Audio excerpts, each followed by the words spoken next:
Hey guys, tonight we're heading back to a time when your bedtime routine might have involved a priest, a dowry chest, and your uncle saying, "Smile more," while you stand awkwardly in a bridal veil that smells like lavender and damp wool. You're 9 years old and it's your wedding day. There's a roasted pig on the spit, your cousins are throwing flower petals in the mud, and you're wondering if this means you have to stop playing with your spinning top. You probably won't survive this. So, before you get comfortable, take a moment to like the video and subscribe, but only if you genuinely enjoy what I do here. Drop a comment with where you're listening from and what time it is for you. Now, dim the lights, maybe turn on a fan for that soft background hum, and let's ease into tonight's journey together. The dress is too tight. Someone's laced it up with enthusiasm but little understanding of your ribcage. The fabric, wool, maybe linen if your family's lucky, itches your shoulders while your aunt flattens your hair with spit and determination. You hear the minstrels tuning up outside and a group of men, you recognize one as the village reeve, laughs loudly while someone slaps someone else on the back. It's a celebration technically. For you. You're 9, maybe 10. But who's counting? Your family is, because they've done the math. This marriage means survival, maybe even status. The groom's family owns 3 fields, 2 oxen, and a barn that doesn't collapse when it rains. In return, your father brings a dowry, a basket of silver cutlery, a cow named Blatha, and you. Mostly you. In the Middle Ages, especially in Europe between the 11th and 14th centuries, girls were often betrothed before they could spell their own names. Technically, canon law said marriageable age was 12 for girls, 14 for boys. But practically, engagements could happen at birth, and ceremonies often came much earlier than the law preferred, especially among nobility. Well, that was something you learned to fake in public or write sonnets about in secret. As you stand by the church door, your mother whispers a prayer into your ear. It's unclear if she's praying for your future or just that you don't trip while walking down the aisle. Your groom is 30 and you're trying not to look at his teeth. Some are missing, the rest stained from wine and neglect. He smells like garlic and victory. You don't understand the Latin the priest is chanting. You're too busy counting the threads in your sleeves, trying not to scratch your arms. A ribbon slips from your hair and a young squire catches it, winks and pockets it like a trophy. At the "I do" part, though it's not quite phrased that way, you nod because your mother nods. You say the words you were told to say. The groom fumbles a ring onto your finger. It falls off. Twice. Eventually someone just ties it on with a ribbon. You hear the crowd murmur approvingly, and the reeve's wife wipes away a tear like it's a romantic comedy. It isn't. Back then, the idea of childhood was a luxury item. You were small, not sacred. If your family needed an alliance, you became the bargaining chip. Scholars still debate whether rural communities practice child marriage to the same extent as the nobility. Records are spotty, sometimes deliberately so. What we do know, the younger the bride, the more likely it was about consolidating power, preserving land, or making sure someone, anyone, could inherit property without cousins launching into open warfare. After the ceremony, the feast begins. Bread, cheese, roast meat if they could afford it. You pick at your trencher, not quite sure whether you're allowed to eat now. People toast to your future, which is funny because they already decided it for you. Someone starts singing a lewd ballad that makes your ears burn. You sip watered-down wine and pretend to laugh. Later they put you in the bridal chamber. No, don't panic, it's ceremonial. For now. Someone places rosemary beneath your pillow. A midwife makes a joke about checking for blood tomorrow. You don't get it, but the older women cackle. You crawl under the covers in a bed that smells like mildew and goose feathers. You stare at the ceiling while the candle flickers, and wonder if you're still allowed to play with your doll. Mainstream historical fact. In medieval England, marriage contracts involving minors, especially among the nobility, were legally valid as long as consummation was delayed until the girl was of age, a concept that flexed depending on political or economic urgency. Quirky tidbit: some noble families arranged mock wedding rehearsals using dressed-up pets, miniatures of the real deal, just to entertain guests. Imagine being upstaged by a ferret in a bridal veil. Open debate. Historians still argue whether peasant families widely practiced formal child marriages or if it remained more symbolic until puberty arrived. So here you are, 9 years old, officially married. You don't understand the paperwork, the politics, or the priest's Latin. But you do understand one thing: nothing belongs to you anymore. Not your last name. Not your room.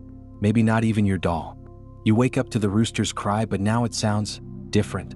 Maybe it's just nerves, or the fact that you're no longer a daughter but a wife. It's still hard to tell what that really means.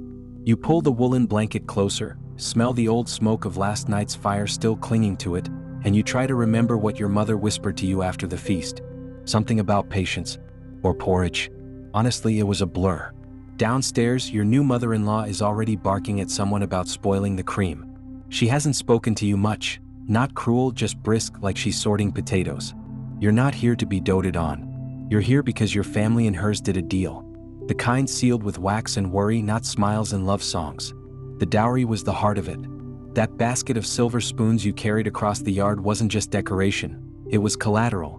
Girls in the Middle Ages were often assigned monetary or material value, neatly wrapped up in the concept of a dowry. Sometimes it was land, sometimes coin, sometimes a pair of oxen. In wealthier families, it could be entire villages. You came with a cow that sometimes kicked and a bolt of decent linen. And in return, the groom's family provides the morning gift. It sounds romantic. It's not.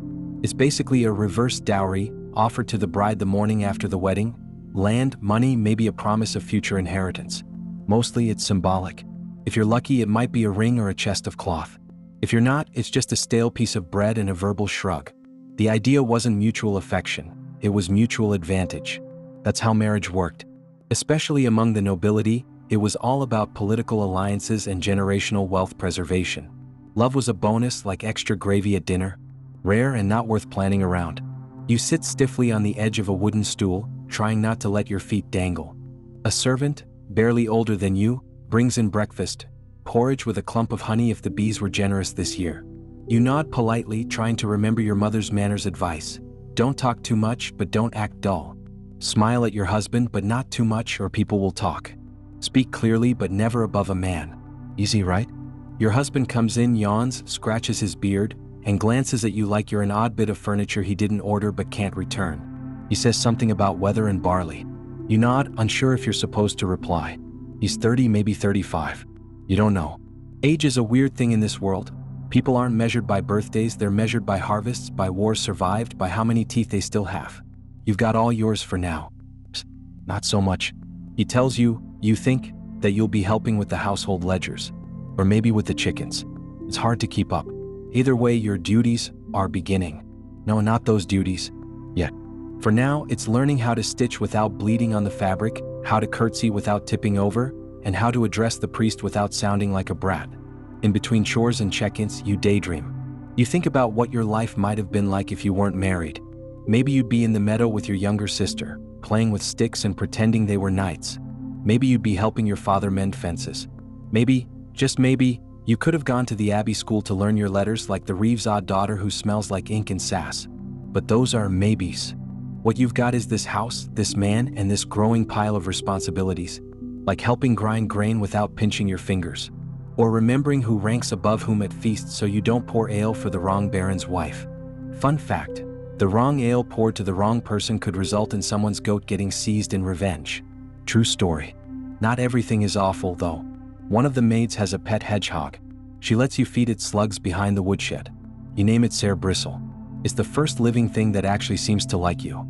Mainstream historical fact. In many regions, dowries were legally required to be returned if a marriage wasn't consummated, meaning both parties had a legal interest in moving things along, regardless of the girl's readiness. Quirky tidbit. Some marriage negotiations involved symbolic items like a feather pillow or a half-used candle, just to fulfill local custom. Yes, you could literally be traded for a candlestick. Open debate. Historians still argue whether dowries empowered medieval women by giving them claimable assets, or further commodified them as transactional beings. That night, while lying awake beneath a canopy thick with spider webs and dreams, you start to get it. You're not here because of who you are. You're here because of what you represent.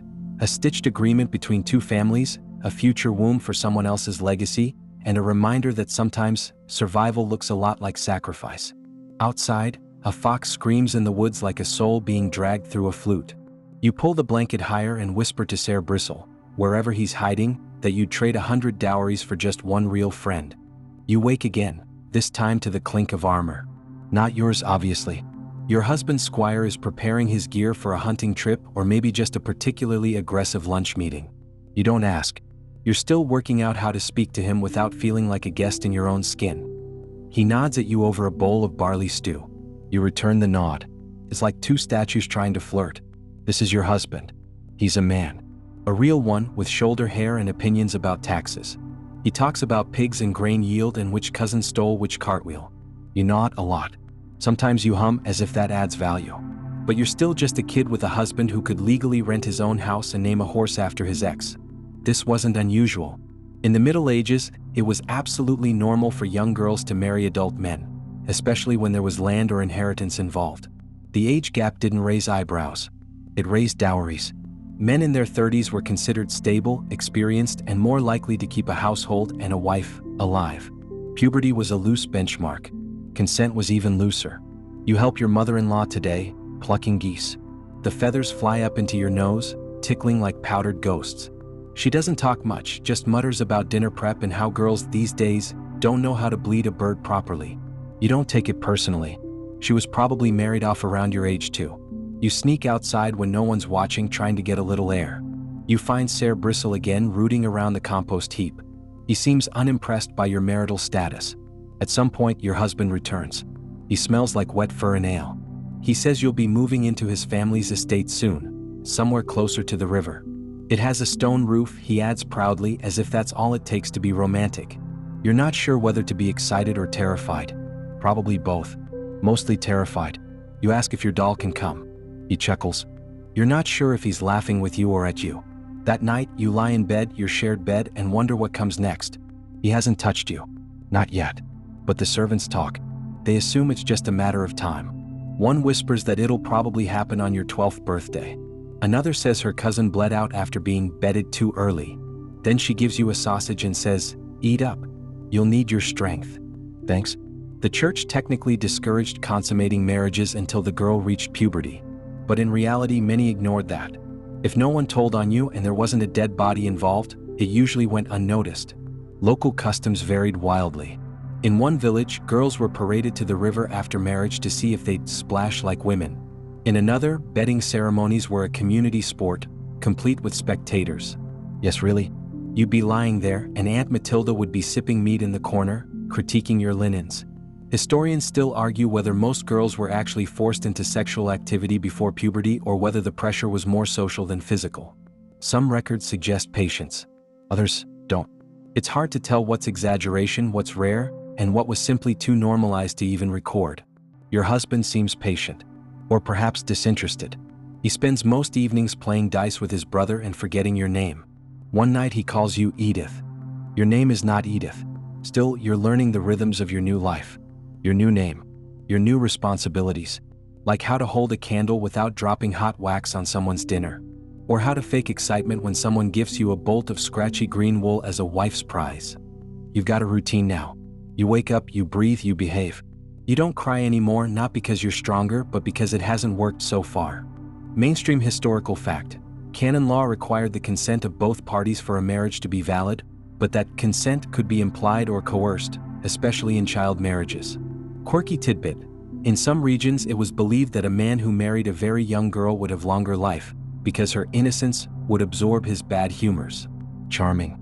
Open debate. Historians still argue whether age gaps were seen as a protective strategy for young brides, or simply an unavoidable byproduct of economic strategy. You don't love him. You don't hate him either. You're just a puzzle piece shoved into the wrong part of the board. You dream sometimes of running, past the woods, past the manor house, past the borders of your role. But dreams are dangerous. And besides, where would you go? You can't read. You have no coin. You barely know the name of the next village over. You have your doll. You have Sir Bristle. And now you have a stone-roofed house waiting by the river.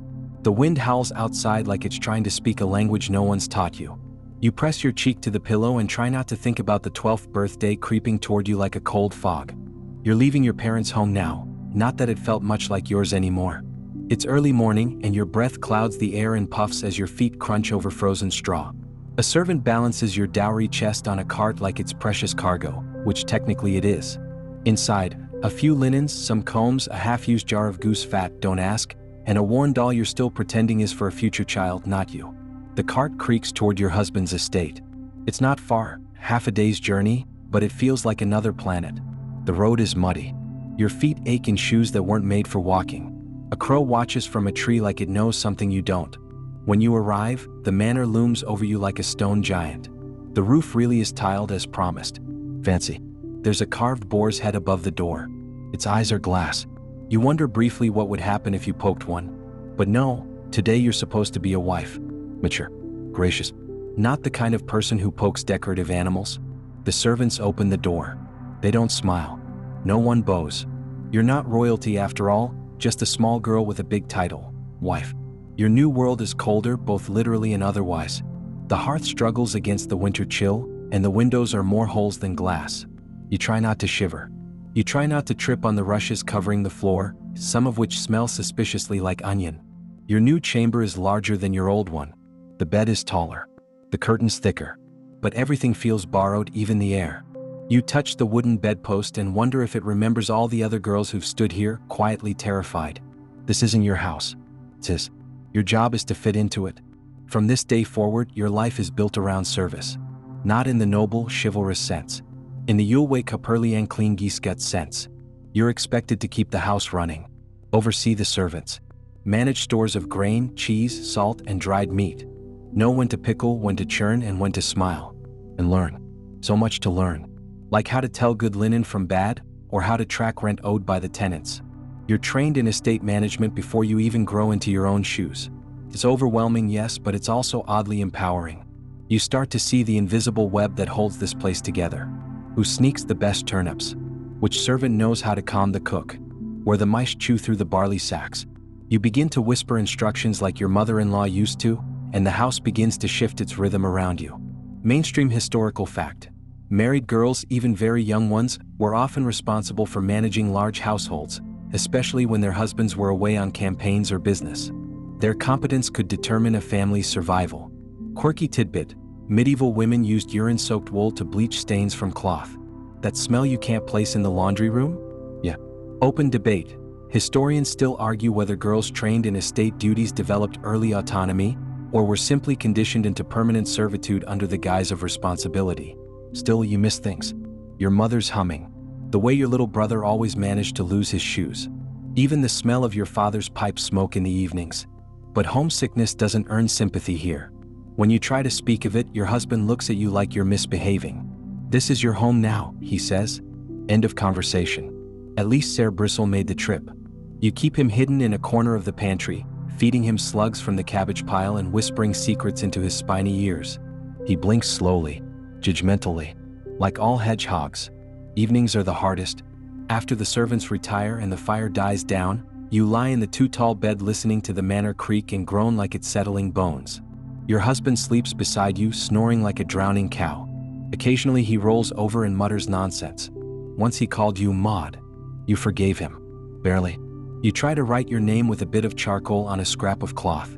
The letters come out crooked. You weren't taught properly. Girls rarely were unless they were headed for the convent. But something about seeing your name, even badly written, makes you feel more real. One day the steward gets sick. Your husband is away. No one knows what to do. So you step up. You open the grain ledger. You scowl. You fake confidence. And you keep the place running. Just barely. The next morning, no one praises you. No one says thank you. But someone leaves a candied fig on your plate at breakfast. It's not much. But in this house, it might as well be a medal. You're learning to blend in. To calculate. To stay 3 steps ahead of a world that doesn't wait for you to grow up. Some days you succeed. Some days you break a pitcher and cry in the pantry while Ser Bristle licks your tears. He's not very comforting, but at least he doesn't ask why you're weeping. You still have no say in your future. But slowly, quietly, you begin to influence your present. You're leaving your parents' home now, not that it felt much like yours anymore. It's early morning and your breath clouds the air in puffs as your feet crunch over frozen straw. A servant balances your dowry chest on a cart like it's precious cargo, which technically it is. Inside, a few linens, some combs, a half-used jar of goose fat, don't ask, and a worn doll you're still pretending is for a future child, not you. The cart creaks toward your husband's estate. It's not far, half a day's journey, but it feels like another planet. The road is muddy. Your feet ache in shoes that weren't made for walking. A crow watches from a tree like it knows something you don't. When you arrive, the manor looms over you like a stone giant. The roof really is tiled as promised. Fancy. There's a carved boar's head above the door. Its eyes are glass. You wonder briefly what would happen if you poked one. But no, today you're supposed to be a wife. Mature. Gracious. Not the kind of person who pokes decorative animals. The servants open the door. They don't smile.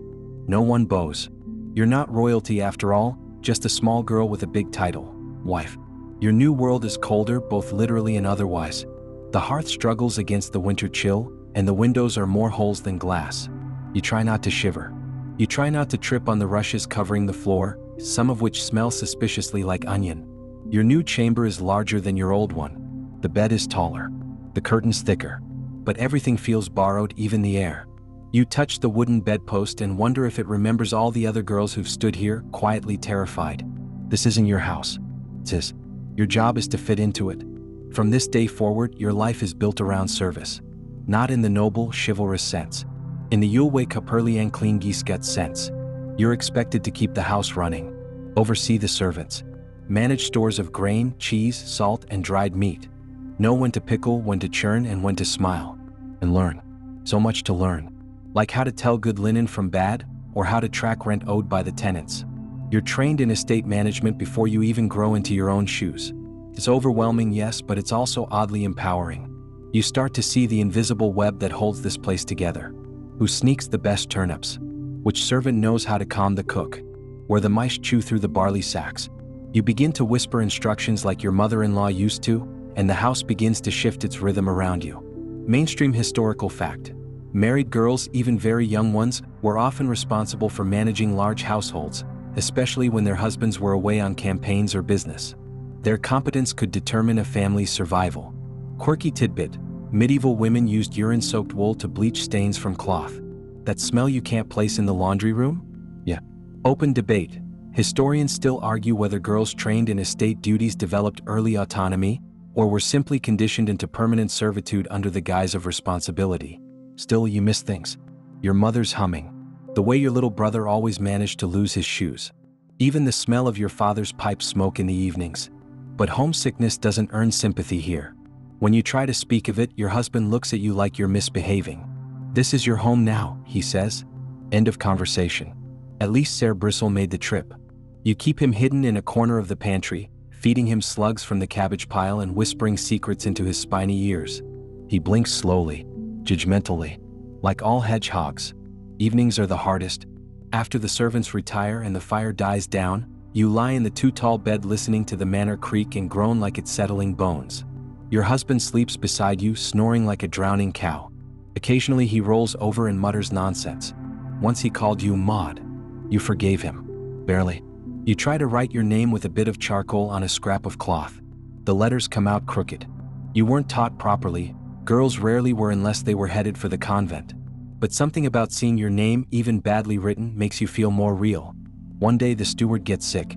Your husband is away. No one knows what to do. So you step up. You open the grain ledger. You scowl. You fake confidence. And you keep the place running. Just barely. The next morning, no one praises you. No one says thank you. But someone leaves a candied fig on your plate at breakfast. It's not much. But in this house, it might as well be a medal. You're learning to blend in. To calculate. To stay 3 steps ahead of a world that doesn't wait for you to grow up. Some days you succeed. Some days you break a pitcher and cry in the pantry while Ser Bristle licks your tears. He's not very comforting, but at least he doesn't ask why you're weeping. You still have no say in your future. But slowly, quietly, you begin to influence your present. You feel the change before anyone else does.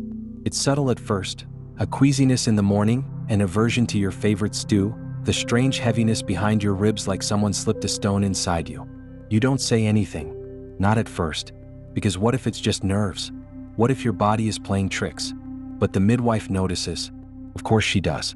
She lifts your shift with the practiced hands of someone who's done this 100 times and hums in a way that could mean congratulations or condolences. You've got a little bread baking, she says, patting your belly as if that's a normal thing to say. You're pregnant. At 14. Maybe 13, depending on whose calendar you trust. There's no cake. No cheers. Just a quiet buzz that spreads through the household like a soft gasp. The cook starts preparing more broth. The stable boy bows extra low. Your mother-in-law brings you a necklace made of coral beads to protect the baby from evil spirits and breech births. You wear it because you don't know what else to do. This is when things get serious. Your days shift again. You're no longer just overseeing the kitchen stores or checking on the chickens.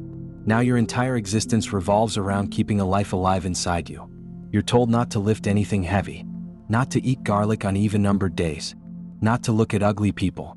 Yes, apparently that one matters. You sit more, stitch more, think more.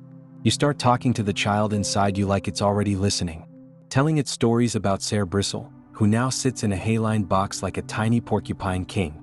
You don't talk much to your husband. He's busy organizing some trade agreement and seems generally uncomfortable with your growing belly. He avoids your eyes and drinks more cider than usual. Your body changes quickly. Your back aches. Your ankles puff up like boiled onions. You stop seeing your toes. The midwife visits every other day now, prodding and murmuring and offering things like dried foxglove tea you politely decline, and poultices that smell like expired bread. One night, your water breaks. It starts as a sharp pain, deep and low like someone yanking your hips apart with ropes. You cry out and suddenly the room fills with people. The priest, the midwife, the maid who never liked you but now holds your hand with surprising warmth. It's nothing like the stories. There's no magic, just sweat, screaming, blood. You push until your throat is raw. You beg for it to stop. You see stars. Someone offers you a leather strap to bite. You take it, grateful to scream into something other than your own pillow. The pain feels endless. The air smells like iron and ash. When the baby finally comes, you barely notice. You're somewhere between waking and sleep, curled around a wet, exhausted ache. The midwife lifts a small, squirming thing into the air and says, "A girl." No one cheers. Your husband sighs. You barely register his footsteps as he leaves the room. The baby is warm and slick against your chest. You name her quietly, something simple, something soft, and wrap her in linen. She opens her eyes briefly, and you wonder if she'll have your stubbornness or his nose. Mainstream historical fact: childbirth was one of the leading causes of death for women in the Middle Ages, especially young brides whose bodies weren't fully developed for labor. Quirky tidbit: some midwives tied iron keys to a woman's thigh to unlock the womb, or blue rooster feathers near her head to scare the baby out. Open debate. Historians still argue whether medieval midwifery was more effective than church-sponsored male medical practices, or just more intuitive and less documented. You survive the night. Barely. The baby nurses weakly but steadily. You sleep in short bursts, waking with every whimper, every change in breath. Your mother-in-law helps more than expected. She bathes the baby in warmed wine and herbs, muttering old rhymes under her breath. "Keep the ghosts from her bones," she says. You don't ask what that means. Your husband doesn't speak to the child for days. When he finally does, it's to suggest the name Agnes, after his grandmother. You nod, but still call her the name you whispered in the dark. You spend most of your days in the solar, wrapped in blankets, rocking the baby and trying not to think about how close you came to dying. The cook brings you broth laced with vinegar and sage to close your insides. You drink it because it's hot and because no one tells you what happens if you don't. The baby is strong. She grips your finger with surprising force. You start talking to her the way your mother talked to you, singing nonsense songs describing the colors of things she can't see yet. You tell her about the river, about Ser Bristle, about the hawk that sits on the roof like it owns the place. You start to imagine a life again. Maybe not the one you wanted, but one you can shape. One where your daughter grows up with less fear and more time. Maybe. You hope. It's morning again, and this time you don't wake to the rooster's cry or your husband's boots stomping across the floor. You wake to a baby's fist pressed into your cheek and the faint smell of milk in your hair. Welcome to surviving girlhood as a wife. Barely. Agnes, though you still call her the other name when no one's around, squawks like a tiny noblewoman with important opinions about everything. She's teething now, which means you sleep in 15-minute increments and develop the uncanny ability to soothe a child while stirring porridge with your left hand and fending off a cat with your foot. Your body still hurts. Your joints ache like you've grown 20 years overnight. Your chest feels like it's been gnawed on by a determined weasel. But you're breathing. That counts for something. Your days blend together, caring for the baby, managing the manor, pretending you aren't constantly on the verge of collapsing into the hay trough and sleeping for 3 years. Your mother-in-law is helpful in a stern, whisper behind your back kind of way. She says things like, "At least you didn't die," which to be fair is true. The midwife confirms you're recovering well, though she gives you a look when you mention the persistent dizziness. You ignore it. There's no time to be unwell. And sickness is everywhere. Fevers, chills, strange spots, and coughing fits that steal entire families. You count yourself lucky each morning the baby still breathes and you don't find blood on the sheets. Most girls your age are still chasing frogs and annoying their brothers. You're keeping books, settling disputes between shepherds, and negotiating wool prices with traveling merchants who still call you little lady while ogling your neckline. You get good at glaring. Mainstream historical fact. Young medieval wives were often left to run entire estates alone while their husbands traveled for war or business, and their success or failure could shape a family's reputation. Quirky tidbit. To prevent milk from souring, some believed hanging a dried toad above the cradle brought good luck to both mother and child. Toad not included in your dowry. Open debate. Historians still argue whether surviving into adulthood as a child bride offered real autonomy, or just deeper entrenchment into patriarchal systems with no way out. Sometimes you hear of girls who didn't make it. The neighbor's daughter, married at 12, dead by 14 after her second childbirth. Another girl disappeared. Rumor has it she ran away with a traveling tinker, but you know the truth. She died from bad blood after the midwife botched the birthing. No one talks about it openly. Too grim. Too familiar. You wonder what the toll must be across the land? How many girls like you are out there, counting weeks between bleeding, wondering how many lives their body can handle giving before it gives out entirely? But you're not all shadow and sighs. There are small joys.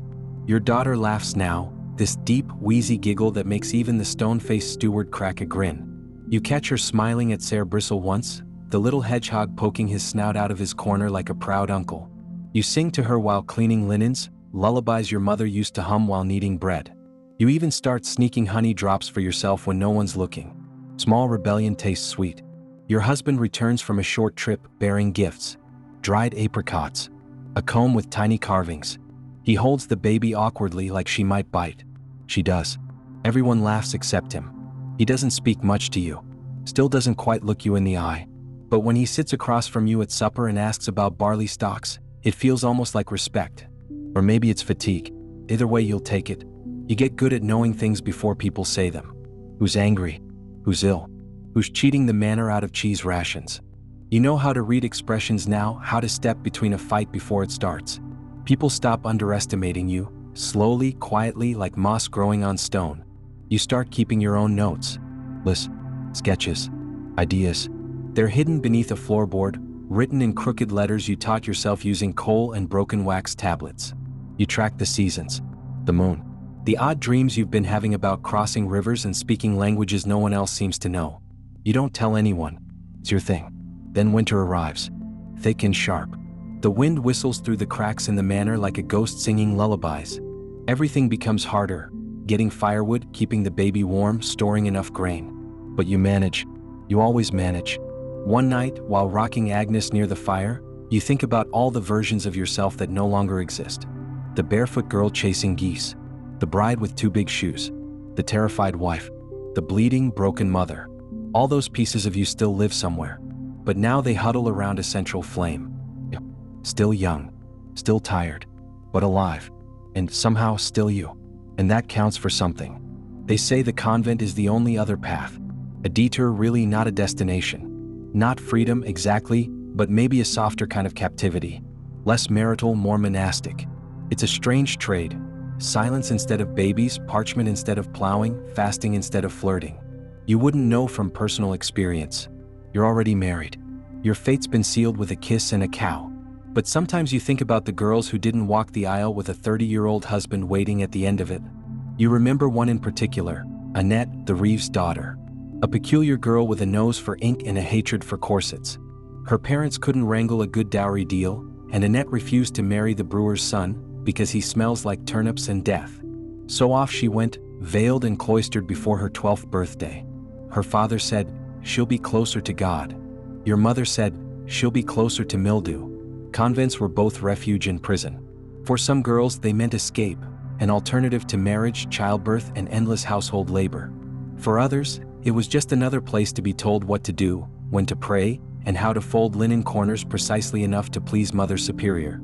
Some noble girls were sent there only temporarily, parked like unused furniture until a better marriage offer came through. Others stayed forever, locked into a lifetime of hymns, herbs, and humble pie. Their hair was shaved. Their names were changed. Their voices grew softer. Some found peace in the routine. Others faked piety until their dying breath. You hear whispers from the nearby abbey, about a girl who speaks in tongues, another who eats nothing but cabbage leaves, and a third who writes scandalously poetic prayers about rain. You think you would have liked her. Sometimes you envy them. The quiet, the order, The lack of husbands. Mainstream historical fact. Convents in the Middle Ages often served as educational centers for girls of noble birth, offering literacy, medical training, and spiritual instruction that weren't available elsewhere. Quirky tidbit: some nuns kept pet squirrels or tame magpies in the cloister garden and taught them scripture, or so the stories go. Open debate. Historians still argue whether life in the convent was a true act of devotion for girls, or just the best option available when marriage failed. Annette wrote to you once. A single, smudged letter tucked inside a basket of herbs. She said the nuns wake her before the sun, that they sing until their throats crack, and that she's learned to write her name in Latin. I pretend I'm married to my own mind, she wrote, and most days that's enough. You keep the letter hidden beneath your mattress, read it when things feel particularly grim. Like when Agnes cries for 4 hours and your husband complains about stew being too thick. Like when the winter wind pushes through the shutters and you wonder if the manor will collapse before you do. You start to wonder what you might have been if you'd been cloistered instead. Would you be copying psalms by candlelight?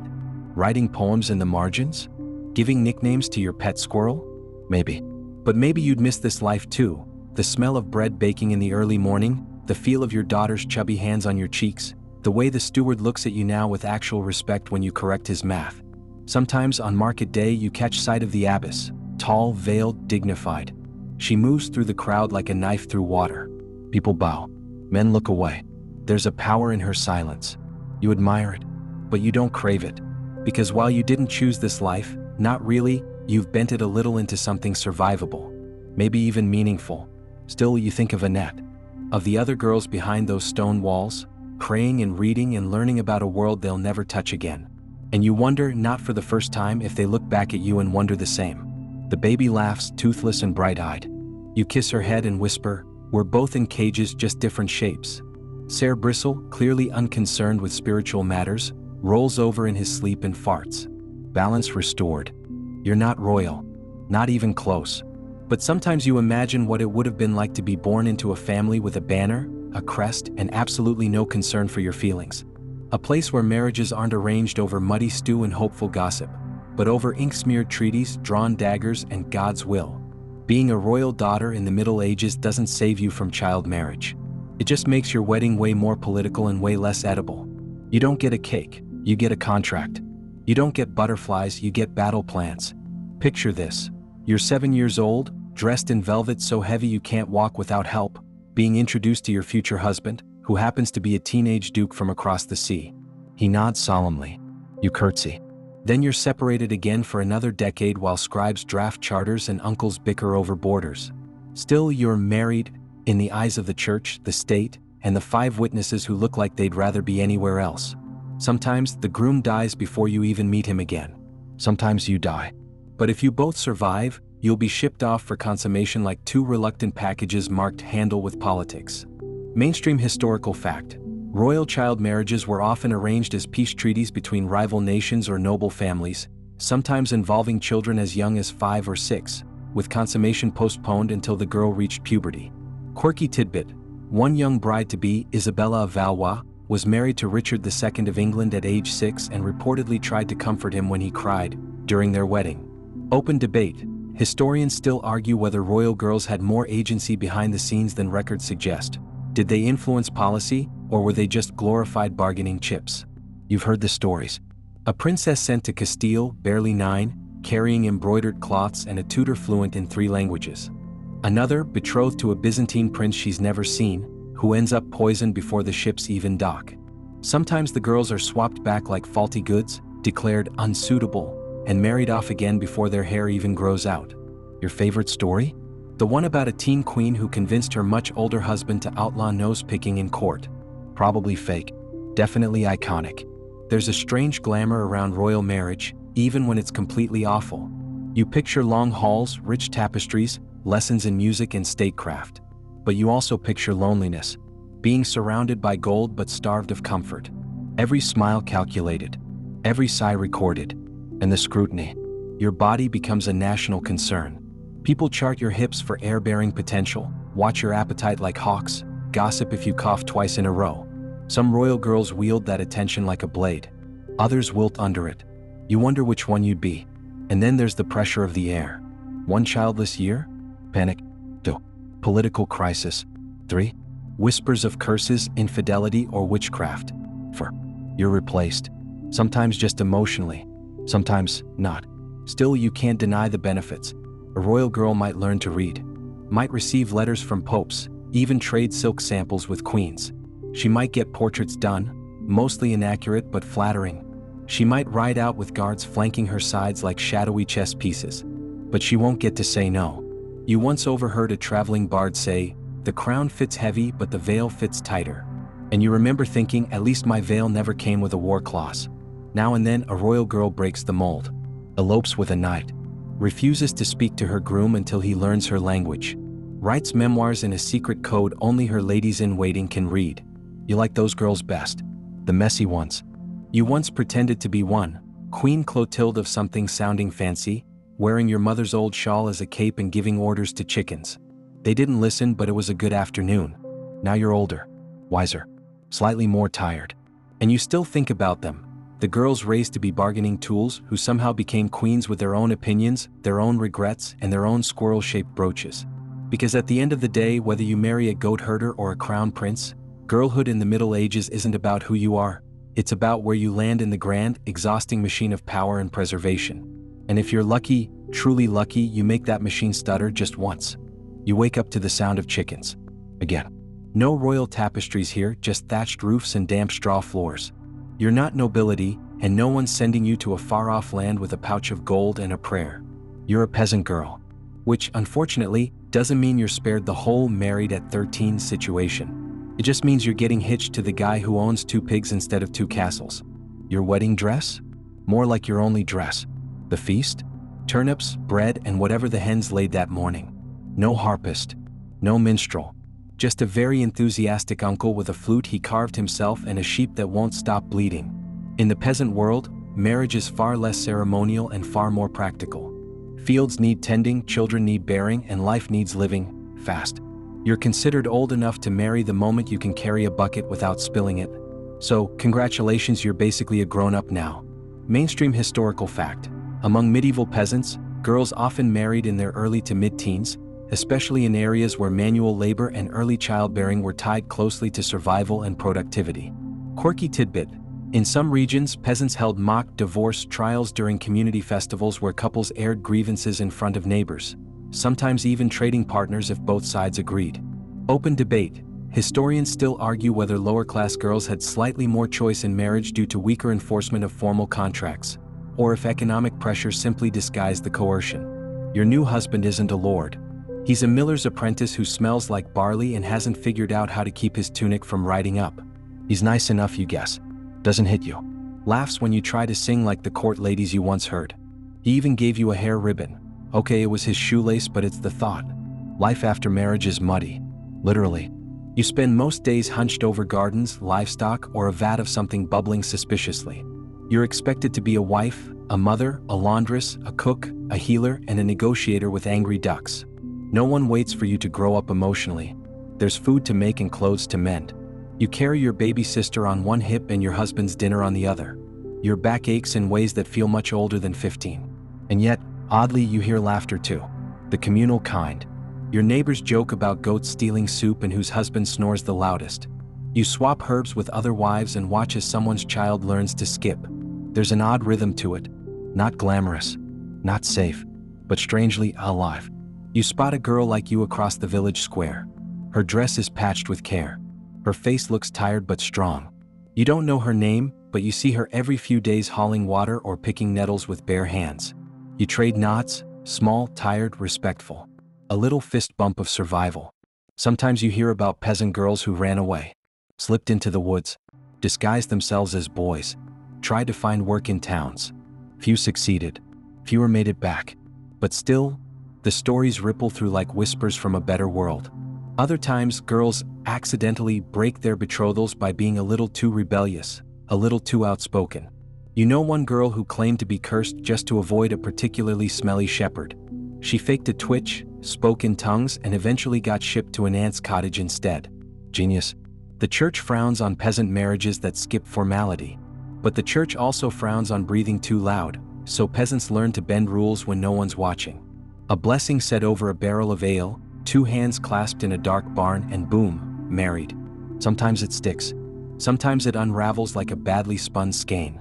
Still, there's something more flexible in the mud. When you're not royal property or noble investment, you find corners to hide your hopes. You and your friends whisper about maybe not having 10 kids, maybe selling cheese instead, maybe learning to read, just the alphabet, nothing fancy. You once doodled your name in flour on the table. It wasn't perfect, but it looked powerful. There are no scrolls declaring your worth, no dowry to speak of, just a woven basket, a good pair of hands, and a voice you're slowly learning to trust. You're not anyone's queen. But in this patch of earth, with these calloused hands and stubborn feet, you build something all your own, one muddy footprint at a time. You barely remember your first husband. He was quiet, kept goats, had a cough that never really went away. You were 11 when you married him and 12 when you buried him. Now you're 13 and your name's already listed under widow on the church records. That's not how you thought your teenage years would go. But the thing is, no one blinks. In the Middle Ages, short lives and fast marriages are just part of the rhythm. People die, often. And when they do, especially men, the women they leave behind aren't allowed much time to grieve. Your mourning veil's still damp from last week's rain, and someone's already knocking at your door with a new match. You're young. You're fertile. You have proven domestic experience. So it's off to husband number 2, who smells like cabbage and has 3 children older than you. Mainstream historical fact. Medieval widows, especially young ones, were often quickly remarried to keep family lands or livelihoods intact, especially in rural and lower-class communities. Quirky tidbit: some widows wore their deceased husband's shoes backward to ward off spirits, or suitors depending on the mood. Open debate. Historians still argue whether widowhood granted some women rare autonomy in the Middle Ages, or simply made them vulnerable to yet another round of forced marriage. You don't get a choice, at least not much of one. If you're noble, there might be some negotiation involved, between your father, your late husband's cousin, and possibly a bishop who only eats pickled eels. If you're a peasant, it's more like, he's got land, you've got arms. Mazel tov. This new man, let's call him Bernard, doesn't speak much. He has a droopy mustache and a habit of muttering about taxes. He also expects you to instantly take over as cook, laundress, and emotional buffer for his wailing toddler. He doesn't ask if you want this. He just assumes you do, or at least that you know better than to say no. You used to play with dolls made from corn husks. Now you're heating milk for someone else's baby and trying to hide your confusion when they call you mama. You've joined a club you never wanted to be in, girls married off, widowed young, and spun back into the system like worn-out thread. The church says you're spiritually bound to your late husband, but also, marry again, because God loves love and economic stability. Still, being a widow isn't always a death sentence for your autonomy. Some women, usually wealthier ones, used widowhood like a crowbar to wedge their way into freedom. A noble woman might reclaim her dowry. A merchant's widow might keep the shop. One brave widow in London even took over her husband's beer business and expanded it so boldly that local monks had to complain about excessive female industry. You respect that. You also hear whispers about merry widows. Women who, freed from marriage, chose not to remarry at all. They lived quietly, or loudly, depending on how much honey mead was involved. Some even took lovers, ran households, adopted stray girls, and became the stuff of cozy neighborhood legend. But that's rare. For you, it's a second wedding, with fewer flowers and even less enthusiasm. You try not to cry during the hand fasting. It's not romantic to say vows next to a screaming goose and a priest who's picking his nose, but at least there's bread afterward. Bernard nods at you when it's done. You nod back. Neither of you smiles. The next few weeks are a blur of housework, awkward silences, and trying not to trip over toddlers. At night, you lie awake and think about your old home, your old dreams, how it felt to be a child before being passed around like a sturdy cloak. You miss your sister. You miss the stars. You miss feeling like the world was bigger than the kitchen hearth. But you survive. That's something. You figure out how Bernard likes his porridge. You figure out which child hides turnips under the bed. You figure out where to cry without being heard. And one day you catch your reflection in a bowl of water and don't recognize the girl in it. She's taller, paler, stronger. Her eyes don't dart anymore. They watch. They wait. She's you. But different. You sigh. Pull your hair back. Return to the fire. Because someone needs you. And that might just be enough. For now. You're supposed to go quietly. That's what everyone expects. You're 13 or maybe 15, it's hard to say. Time gets fuzzy when all your birthdays blur into new aprons and different roofs. But this time you say no. Well, at first you whisper no. Then you run. Runaway brides aren't just modern movie tropes. They've always existed, especially in the Middle Ages, where the stakes were as high as your hemline was muddy. You're not the first girl to bolt from a forced marriage. And you won't be the last. Mainstream historical fact. Cases of girls fleeing arranged marriages can be found throughout medieval court records, particularly in urban areas where anonymity was easier. Quirky tidbit. In some Germanic towns, girls disguised themselves as boys and joined merchant caravans to escape marriage. One even became a scribe. Open debate. Historians still argue whether such acts of rebellion were widespread or rare flashes of resistance, exaggerated by folktales and romantic retellings. You decide to leave at night. You steal away in your shift, carrying bread and a knife you barely know how to use. Your feet hurt by the second mile.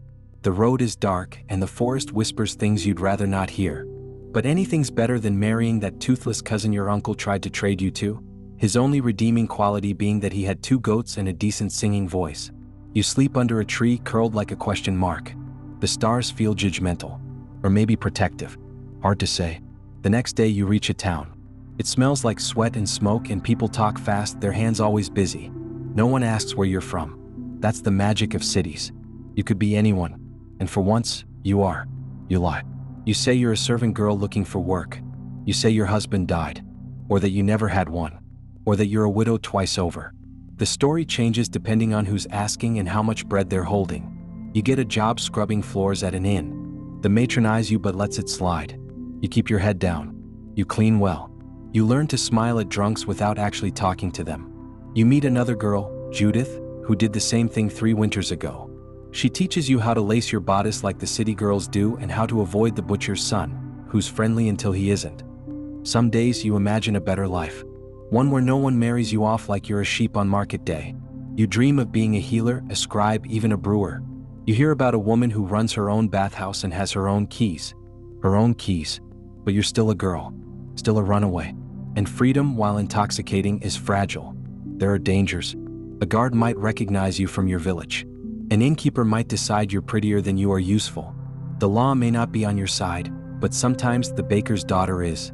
She slips you leftovers and whispers names of other girls who've made it. One day you hear about a girl in Normandy who poisoned her betrothed with poppy milk and claimed it was an accident. Another ran into a convent and refused to come out, screamed psalms until the abbot let her stay. Then there's the tale of Isabel, who married herself in front of a mirror and dared anyone to say otherwise. You're not sure what's true, but the stories matter. They make your breath come easier. You try to leave behind the fear, but it clings. You jump at footsteps. You flinch at raised voices. When someone calls you wife, your hands tremble. Still you stay. You learn. You grow. You tuck your memories into corners of your mind and build something new on top. Sometimes you wonder what happened to the other girls, the ones who didn't run. Are they still alive? Are they mothers now? Are they happy? You'll never know. But one thing is certain. You refused to be a commodity. You weren't a passive bride. You didn't let your story be written for you. You rewrote it. With blistered feet. With borrowed names. With sheer, stubborn survival. There's a rule you're told. Girls must be 12 to marry, boys 14. That's what the church says, so it must be sacred, right? Sure. But the medieval world treats church law like it treats weather forecasts. Mildly interesting but ultimately flexible. If it suits them, they obey. If it doesn't, they squint, cough politely, and pretend they didn't hear. You've just turned 11. Or maybe 10. Dates are foggy when no one bothered writing down your birth. But your father insists you're of age, and the local priest, who owns exactly 1 book and drinks ale before sunrise, nods along. You're getting married. Canon law? More like canon suggestion. Mainstream historical fact. Canon law set the legal marriage age at 12 for girls and 14 for boys, but in practice, betrothals and even full marriages often occurred younger, especially if political or economic gain was involved. Quirky tidbit. In some areas, bishops were bribed with wine, chickens, or coins to not notice illegal marriages. Open debate. Historians still argue whether church enforcement of marriage age laws was sincere or more performative, bending under pressure from aristocratic or local influence. The ceremony is small. A priest mutters something about divine unions while 2 goats chew loudly behind him. You're handed to a boy, maybe older, maybe not, and everyone claps like they've just watched a miracle instead of a minor tragedy. No one checks your age. No one asks how you feel. The rulebook says one thing but the village says another. And the village wins. In theory, the church claims authority over marriage. It insists on banns being read in church 3 times, just to ensure no pesky incest or already married situations. It wants both parties to freely consent. But here's the trick. If a girl nods under pressure, that's counted as yes. If she's silent from fear, they call it modesty. And if she runs away, she's excommunicated. The contradictions pile up like old laundry. Technically, marriage must be consummated to be valid, but consummating a union with someone under the church's legal age is a sin. So, what if it happens anyway? That's where the wink-wink part comes in. It's illegal, not made of damp twine and dried figs. Some officials pretend they don't know. Some really don't. Others, especially in rural towns, simply look the other way. In wealthier circles, this rule-bending becomes an art form. Kings promise baby daughters to foreign princes years before either of them can even pronounce matrimony. Once the girl's body catches up, the wedding's just a formality. Until then, they're spiritually married, a phrase that makes absolutely no sense but sounds impressively pious. One tale whispers of a bishop in France who knowingly married off a 9-year-old to a nobleman with a land swap clause tucked into the ceremony. The church officially frowned. Unofficially, it nodded, because politics, piety. But sometimes the church bites back. You hear of a girl named Marjorie who was dragged before an ecclesiastical court for refusing her betrothed, even though she'd never agreed to the match. The court ruled in her favor, on a technicality, and she joined a nunnery, giddy with the kind of freedom that smells faintly of beeswax and incense. Still, cases like hers are rare. Most girls aren't lucky enough to reach court, let alone win. You sit at the edge of the hearth, watching your new husband try to light a fire with damp straw. He hasn't spoken much. Neither have you. Your mother told you this was a blessing. The priest said it was holy. Your goat at least looked skeptical. You wonder if God really cares who you marry, or how old you are, or if you're ready. And then you think about that line the priest read, about obedience, about bearing children, about divine will. You didn't hear anything about your will, but maybe, just maybe, someone someday will. For now, you memorize which loopholes are soft enough to wiggle through. You learn which priests can be bribed, which neighbors are discreet, which churches might actually protect you if you show up with mud on your skirt and tears in your eyes. Because in a world where the rules pretend to be set in stone, but are actually drawn in chalk, you might still find a way to write your own. You sit cross-legged on a cold stone floor, poking a wooden doll with a chicken feather, while an old midwife mutters something about your womb energy. You're not sure what that means, but it sounds important. And slightly haunted. Here's the thing about medieval people. They had theories. So many theories. About everything, but especially about you. Your body. Your feelings. Your mysterious monthly curse. To them, you are part child, part vessel, part magical ticking time bomb. Mainstream historical fact. Medieval medical theory was based on the ancient four humors: blood, phlegm, black bile, and yellow bile, which supposedly determined your temperament and health. Women, especially young ones, were thought to be colder, wetter, and therefore more emotionally unstable and physically fragile. Quirky tidbit. It was once believed that sneezing could cause miscarriage, and that virgins had cooler blood that needed to be warmed by a man's touch. Open debate. Historians still argue whether medieval women internalized these beliefs or strategically leaned into them as social tools for sympathy, resistance, or power. Your great-aunt insists that if you eat too many apples during your moony time, your womb will float up and suffocate your lungs. You try not to eat apples. You also try not to think about your lungs gasping for air while your uterus floats around like a ghost jellyfish. Men don't help much. Physicians, and we use that word generously, explain your behavior with phrases like wandering womb, hysteria, and dangerous melancholia. They say that if a girl isn't married young enough, her womb might rebel and cause madness. Yes, that tracks. You're definitely not mad because you've been betrothed since you could spell your own name. No, it's the womb again. You start noticing the way people speak about you instead of to you. You're always someone's daughter, wife, or future mother. Never just you. A neighbor tells your mother that your hips look ready. You don't know what that means, but the way he says it makes you want to shrink into your dress. Another woman says you carry your sadness too openly.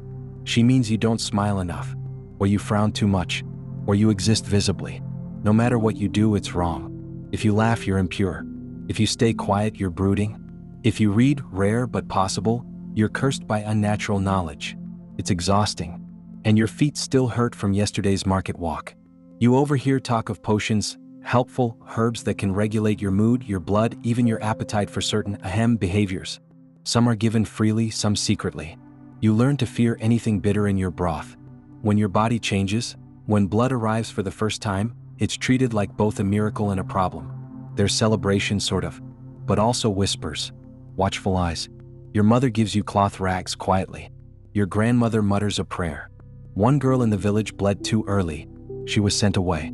No one says where. You wonder, are you a person? Or a process? Your body becomes currency, prophecy, warning sign. People guess your future by your ankles, your complexion, your walk. A noblewoman once said your eyelashes meant you'd have 3 sons. A drunk peasant told you the same thing about your elbows. You stare at your reflection in a puddle and try to see what they see. All you see is a tired girl with hay in her hair. Sometimes there's kindness. A widow lets you rest in her garden and tells you that none of it makes sense, and that's okay. She shows you a stone with a hole in it and says it protects against bad spirits. You carry it for years. It does nothing, but it feels like something. You start to question, if your body is so powerful, why do they fear it? Why try to control it? Why pretend it's monstrous one minute and holy the next? There's a reason they marry you off early, you realize. It's not just about land or alliance. It's about control. You in transition are unpredictable, uncontainable, too dangerous to be left alone. So they write stories around you. They draw diagrams. They prescribe leeches. They invent rules about your breath, your blood, your bones. But you're starting to learn the truth. They don't understand you. And that terrifies them. So maybe, just maybe, that's your power. You wake up one morning and hear your name whispered through a cracked door. Not wife. Not daughter. Not childbearing vessel. Your actual name. Spoken softly like it matters, you pause. Just for a second. Because someone remembered that it's easy to forget after all this time, that you even have a self beyond the roles draped over you like itchy wool. You've been passed around, talked over, told what to wear, what to want, what to become. Your voice, when it comes out, sounds unfamiliar. Small. Dusty. Like a flute no one's played in years. Mainstream historical fact. Girls and young women in the Middle Ages left behind remarkably few personal records. But the ones that do exist, letters, court pleas, even graffiti, reveal sharp minds and stubborn resilience. Quirky tidbit. In 14th century Italy, one girl carved her name into a convent wall, followed by, "I was not born to be silent."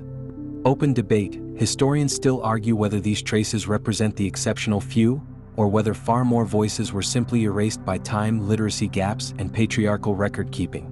You think of a girl you once met at market who said she refused to marry her cousin. Her father locked her in the root cellar for 2 days. When she came out, she had dirt under her nails and a stare like a sharpened knife.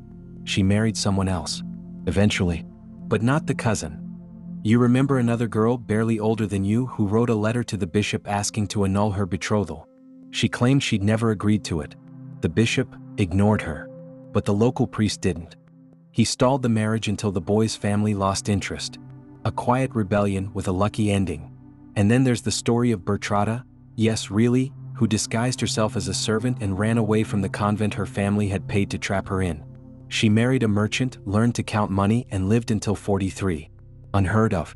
Legend. Maybe. But you like to believe it happened. You begin to realize that in a world shaped entirely for you, someone forgot to ask about you. And no one wants to know what you dream about. Or what you like to do when no one's watching.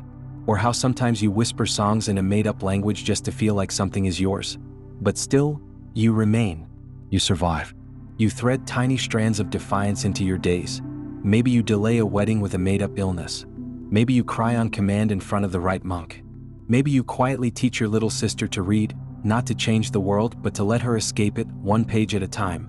You start to notice the small spaces where your choice sneaks in. A glance you don't return, a chore you pretend not to hear, a prayer you whisper that isn't in Latin. You braid resistance into your hair. The truth is, no one really asks what you want.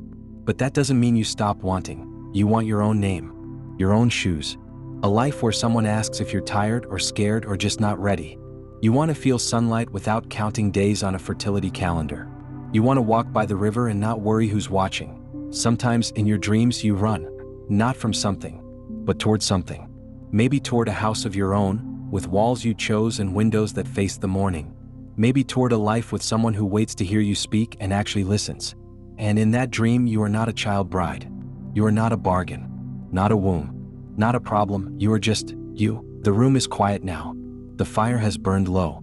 The voices that once whispered instructions, expectations, warnings, all those voices fade, like echoes caught in stone walls too old to care anymore. Your feet are tired. But you are still standing. You've seen what no one tells you, about how it really felt to be small and spoken for. About the weight of silk dresses and the sting of cold chapels. About how surviving meant knowing when to nod and when to hide. How girlhood was never a soft season, but something you had to claw your way through with patience, wit, and hope. And still, here you are. The stars above those medieval rooftops are the same ones that shine tonight outside your window. The same moon, casting its gentle glow over tired girls in every century. Maybe they see you. Maybe you see them. So let yourself breathe now. Let yourself exhale the heaviness of those stories and feel their lessons settle into you like warmth into blankets. You're not there, but someone was. And you've heard her now. Tomorrow will come, brighter, softer. And you'll carry a little more wisdom in your pocket than you did yesterday.